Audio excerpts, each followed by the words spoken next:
A chi è rivolto il suo libro? A chi lo vuole leggere. Senza discriminazione alcuna. Senza alcuna discriminazione. Il bello dei libri è che sono oggetti passivi, no? La televisione lo è meno, perché entra in casa, chiunque l'accenda, c'è una trasmissione e può essere magari vista da chi non vorrebbe guardarla o da chi probabilmente non sarebbe opportuno che la guardi. Una manifestazione lei se la trova per strada e la subisce. Un libro invece è un oggetto passivo. Se lo vuole va in libreria, lo compra e lo legge. Se non lo vuole rimane in libreria o rimane sullo scaffale elettronico. Quindi anche tutta questa polemica sul mio libro la ritengo abbastanza sterile. A chi non piace o a chi crede che non gli piace non lo compra, a chi piace o a chi crede che possa piacere lo compra e lo legge. E cosa risponde alla contromanifestazione di questa sera?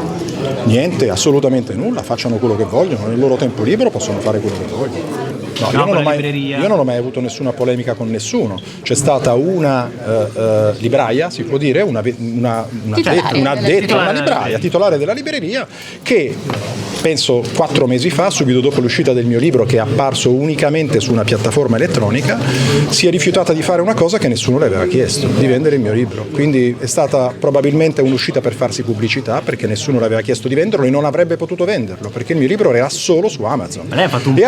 E adesso attenzione, continua a esprimere dei pareri sul mio libro e sul fatto che qua ci sia una presentazione, quindi io ho gentilmente invitato la signora a venire stasera e a esprimere con tutta la forza e anche la causticità che avrebbe potuto esprimere le sue critiche e la sua opposizione a quanto espresso io in un clima pacato ed educato. Però lei si aspettava sono libero, non mi sono mai sottratto al contraddittorio con nessuno e sarei stato qua per rispondere a tutte le sue critiche. Sì, ma lei si aspettava un invito diretto, magari non un post sui social. Ma guardi, gli inviti galanti sono diretti, questo non mi sembra che sia stato un invito galante, come si fanno in tutte le situazioni ormai comuni, l'ho fatto tramite un social, quindi non penso, oltretutto non posso neanche contattarla direttamente perché non ne ho sicuramente le coordinate, non me le ha mai dette nessuno. Però ci sono state molte intimidazioni verso la libreria. Non ne ho idea e se c'è qualcuno che ha intimidato la libreria sono atti che condanno, perché condanno la violenza in tutte le manifestazioni. In generale lei lo porterebbe nelle scuole il suo libro?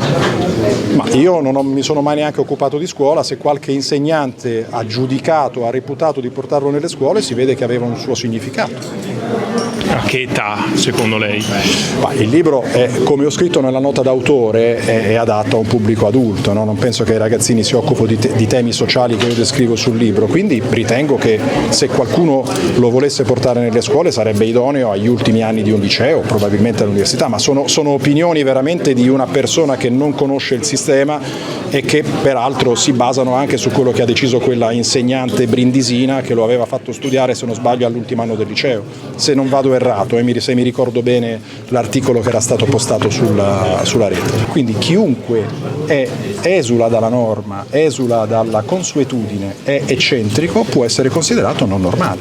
Se io fossi alto 2,20 m non sarei normale, non per questo mi sentirei discriminato. Però non è una connotazione esattamente positiva, no? Essere considerati non normali. Vogliamo cambiare il significato delle parole? No, però lei sta parlando degli omosessuali e li definisce come non normali perché sono eccentrici. Guardi, io sono il primo non normale. Eccentrico ha una definizione eccentrico e quindi connotazione negativa. No, non è negativo, nella maniera più assoluta. C'è gente che ricerca l'eccentricità, no? Tutti gli artisti sono eccentrici, tutte le persone di successo sono eccentriche. Perché dovrebbe essere negativo? Come non normale o soltanto come eccentrico? Probabilmente ci sono i geni sono spesso stati considerati con un'intelligenza non normale, quindi non penso si siano offesi. E perché ha deciso di chiamare gli omosessuali non normali? Cioè da dove parte questo ragionamento sulla normalità? Parte da una considerazione puramente statistica. Quindi è una questione, guardi, non sto facendo politica, sto dando definizioni da dizionario. Tutte le minoranze, soprattutto se risicate, possono essere definite non normali. Quindi anche i fascisti in PH Larenzia. Tutte le minoranze. Quindi la minoranza non ha una connotazione negativa nel suo libro? Nella maniera più assoluta. Chi ha letto il libro lo sa. Appunto, però parlando del suo libro, allora c'è qualcosa che porterebbe in politica che può essere... Se si ricorda, proprio in un passaggio del libro, dico che la normalità non è né migliore né peggiore, né buona né cattiva, uso proprio questi termini e quindi rispondo esattamente a quella domanda, non ha una connotazione negativa.